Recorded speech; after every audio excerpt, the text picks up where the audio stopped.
Милков, той продължава да рови около партия Величие.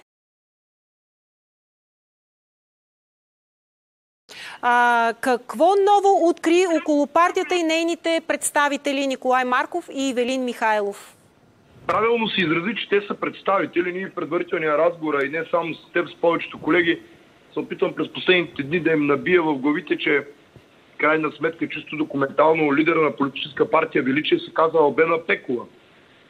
Лидера на политическа партия Величие не се казва нито Николай Марков, нито Ивелин Михайлов. Тези две лица нямат нищо общо документално с ръководството на политическа партия Величие. А самата политическа партия Величие не е взимала решение на колективния си орган на управление, нито е провела така наречения конгрес, на който да бъде предложено Николай Марков да оглави въпросната партията, да може той днес студията да се представя като лидер на политическа партия Величие. Истинският лидер на политическа партия Величие се казва Албена Пекова, която не знам защо нито Ивелин Михайлов, нито Николай Марков дават адекватен отговор, защо тази жена крият. Все пак това е лидера на партията, защо излизат други хора да говорят от нейно име и така нататък. Но по-интересното е друго. Слушаме. По-интересното е друго. Ивелин Людмилов Михайлов в периода 2019 година, 31 декември 2022 година, е направил така наречената понци схема по така доста, престъпен начин.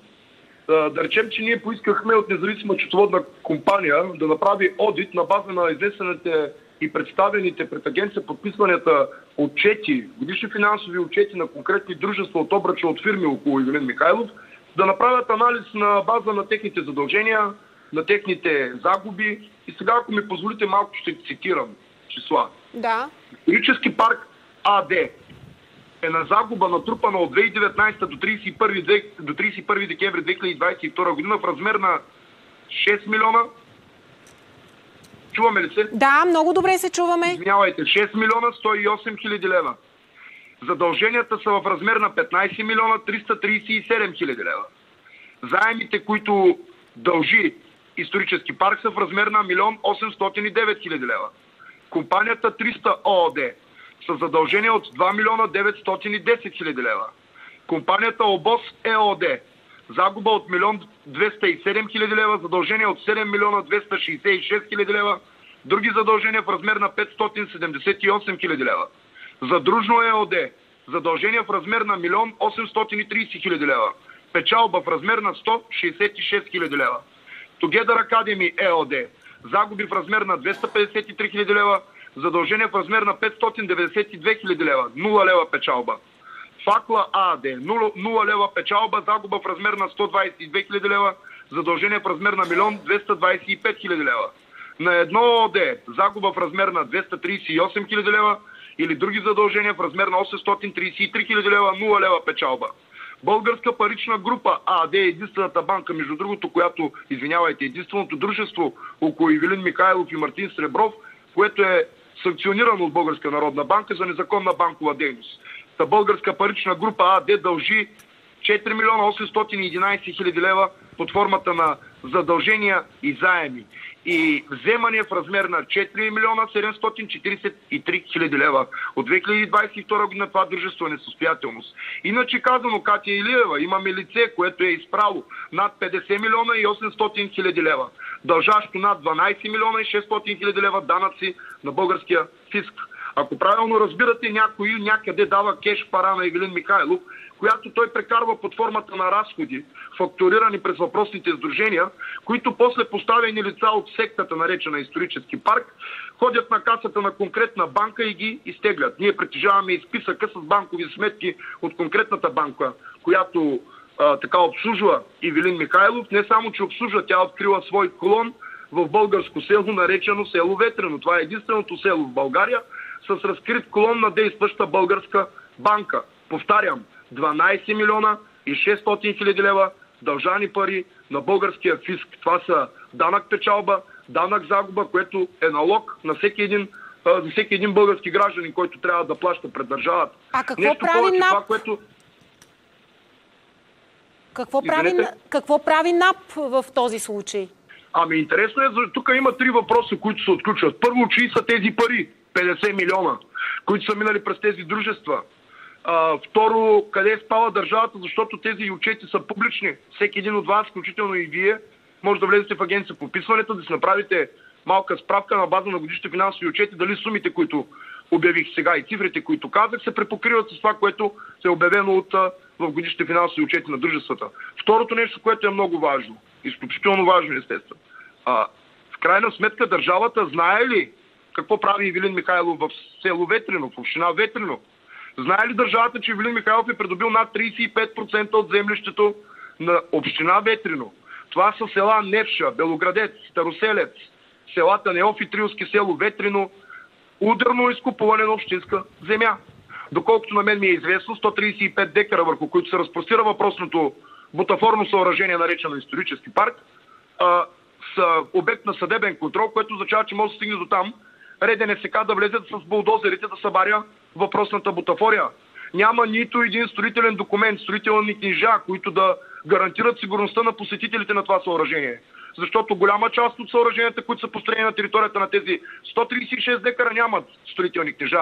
Главният архитект на община Ветрино е главен архитект на така наречения исторически парк. Като подписите под строителните книжа са на главен архитект на община Аврен. По смисъл на българското законодателство, главните архитекти не могат да участват в чужди частни проекти, когато са главни архитекти на съответните общини. Не само това, кмета на община Ветрино е кмет от политическа партия ГЕРБ. Днес политическа партия Величие твърди, че няма по никаква форма да влезе в някакви разговори и отношения с ГЕРБ. Те вече са в разговори и отношения през последните 3 години по начина, по който Ивелин Михайлов е котирал над 1000 гласа на конкретен варненски феодал, любовник на конкретна бивша народна представителка с ударен рекорден брой преференции, получени на парламентарни избори. А тази, която беше в ГЕРБ и след това я махнаха, за нея ли говорите? Може би да, за нея говорим. И за нейния любовник във Варна, който е доста известен феодал. Разбрах ви. Само ми кажете, дадохте ми 2 документа, които да покажем на зрителите, свързани Нека да ги кажем. Това с са Николай наказанията Марков. Това са наказанията на Николай. Първо, ако правилно показваме запорното съобщение в размер на 6000 лева, което е от 2007 година до сега с натрупаните лихви, вие можете да изчислите каква е сумата до ден днешен, които Николай Марков дължи на своя началник по времето на това, докато е бил офицер в Националната служба за охрана, за което това е частно дело, което е водено, гражданско дело, но тогава някаква обида е отправил той към неговия ръководител в Националната служба за охрана, което пък е другия документ, който съм ви изпратил, пък са наказанията, които е получавал Николай Марков във времето, в което е бил офицер, повтарям, офицер от първо отделение за охрана към Националната служба за охрана, като шеф на охраната на бившата шефка на парламентарната група на Съюза на демократичните сили в кабинета на Костов Екатерина Михайлова. Именно Николай Марков е личният охранител на Надежда Михайлова Неински, която днес е посланник в Турция. Николай Марков, виждате колко пъти е бил наказван и това е било за следното нещо. За 2 пъти изрично разпореждане от неговия по-висшестоящ ръководител на отделението, в което е работил като охранител в службата за Национална служба за охрана, за това, че той трябва да мине тестове за физическа подготовка. 2 пъти му е било разпоредено това и той 2 пъти съвсем демонстративно с хулиганство и така нататък. Военен съд го е съдил, хора. Военна прокуратура е осъдила Николай Марков за това му деяние. Добре, Симон, ние така или иначе със сигурност ще се чуем и другата седмица, по проста причина, че доколкото разбирам, още информация ще излиза в тази посока, но само за финал ми кажи, как отговаряш на атаките, че си активиран от кръговете на Прокопиев, за да можеш да атакуваш Ивелин Михайлов във връзка с мястото, където е построен историческия парк? Това са на редовни на Ивелин Михайлов, нищо чудно и той сам да си пише коментарите отдолу под предаването ви. До такава степен тази нарцистична особа е превзела социалните мрежи, че те имат влияние в YouTube канали, TikTok, Facebook с десетки, да не кажа стотици акаунти, през които посъществяват така наречената пропаганда, благодарение на която, между другото, станаха парламентарно представени. Отговарям последния начин. Ако всички хора, които съдят дейността на Безпартиен БГ, ще знаят много добре какво е отношението ми към кръга Капитал, Прокопиев, Галя Прокопиева, медиите, Клуб Зе, Дневник и така нататък, няма нужда да ги съобщавам. Много добре знаят какво ми е отношението към Генка Шикерова, Мирлюба Венато и така нататък. Но, когато става въпрос за това да защитим интереса на хората, особено когато те са манипулирани и лъгани, особено когато се използват техните страхове с това някой да влезе да бъде парламентарно представен, Там е ролята на нас, младите хора и гражданите, които са се хванали вече през последните 4 години да правим каквото правиме.